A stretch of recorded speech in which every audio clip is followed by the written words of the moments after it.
Adeel paralyse हो गया है, बोलने और चलने के काबिल नहीं है। चलो निकलो निकलो दोनों यहाँ से। Get out!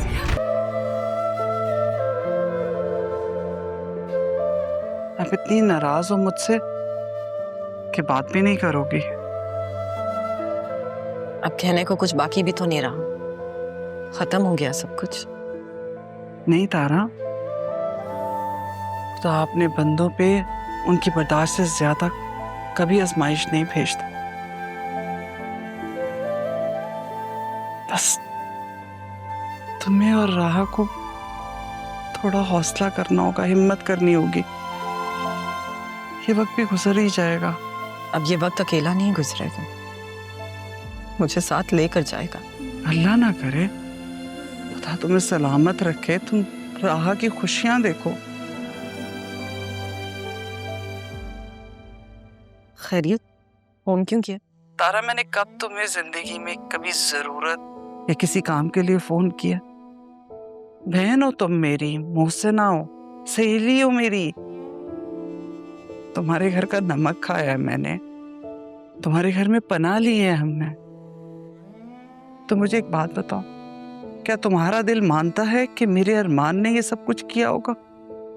जब तक अरमान असल मुजरिमों का पता लगा ले, खुदा के लिए तारा तुम और राह हिम्मत रखना और मेरे अरमान को गलत मत समझना। उसने मुझे बताया है कि अगर वो वहां ना पहुंचता तो आप माँ हैं, उसकी बात मान सकती हैं, लेकिन मैं भी तो माँ हूं। मेरी बेटी के दामन पे लोग उंगलियां उठा रहे हैं। मेरा भाई, मेरा मान, जिसने मेरी सारी गलतियां माफ कर दी थी, आज फिर से मेरी शक्ल देखने को तैयार नहीं है। मेरे माजी की किताब फिर से खुल गई है ज़ैनब, और उसकी सारी गर्द मेरी बेटी के दामन में आ गई है। आप बताएं मैं कहाँ जाऊं, किससे पनाह मांगूं? आपको लगता है सबके बाद मैं जी पाऊंगी? समझ सकती हो तुम्हारे हालात, ये भी जानती हो तुम्हें पछतावों ने घेर रखा है इस वक्त, लेकिन इसमें राह और अरमान का कोई कसूर नहीं है। मेरा यकीन जानो, मैंने अरमान की मोहब्बत को कभी आगे नहीं बढ़ने दिया। राह के दिल तक उसकी तपिश कब पहुंची, बस इसकी मुझे खबर ही नहीं हुई। मैं सच कह रही हूं तुमसे, लेकिन तुम एक बात जान लो कि मेरी बेटी आपके पास अमानत थी ज़ैनब। हाँ तारा, लेकिन कभी खयानत नहीं की, ना मैंने अपनी तरबियत में, ना मेरे बेटे ने अपनी जिम्मेदारियां निभाने में। तारा, मुझसे बेहतर तुम जानती हो कि मोहब्बत कितना बेकाबू, कितना बेख्तियार जज्बा है। तुम्हें भी तो हुई थी ना कबीर से, लेकिन हमारे बच्चों में ये अच्छी बात रही कि मोहब्बत की इस बेकाबू बेख्तियारी पे उन्होंने अपना इख्तियार नहीं खोया, अपनी जात को काबू में रखा और अपने बड़ों के सामने सादतमंदी के साथ सर झुका दिया।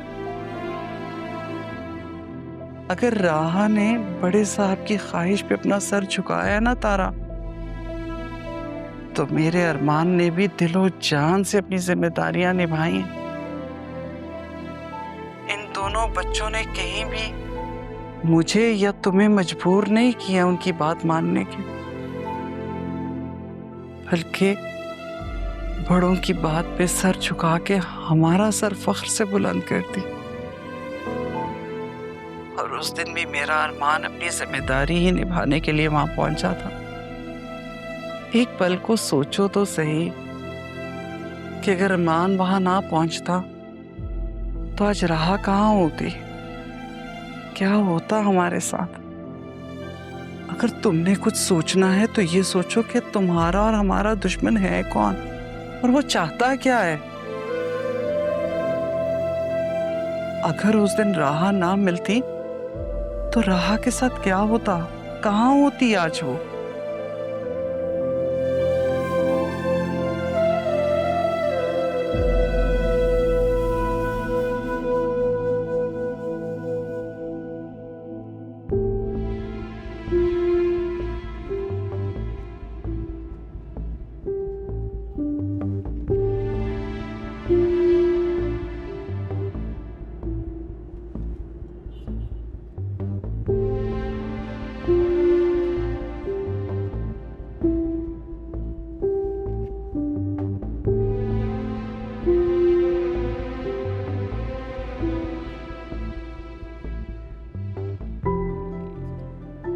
क्या हुआ?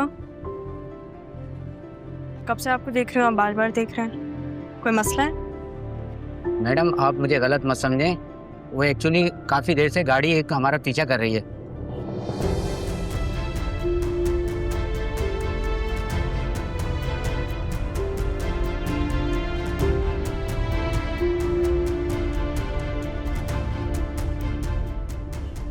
आप 2 मिनट गाड़ी रोकें। मैडम आप उनको जानती हैं?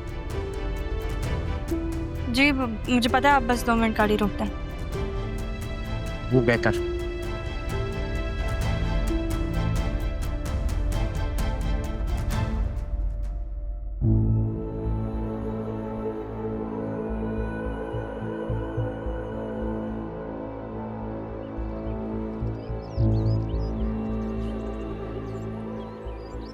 क्यों पीछा कर रहे हैं आप मेरा?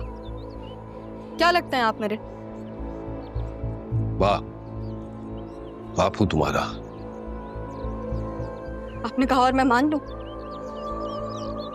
मुझे अब समझ आया, जिस बेटी के बारे में आप बात करते थे कि वो अपनी माँ के पास चली गई, वो बेटी मैं हूं ना। लेकिन आपको क्या पता कि मेरे पास ना ही बाप था और ना ही माँ।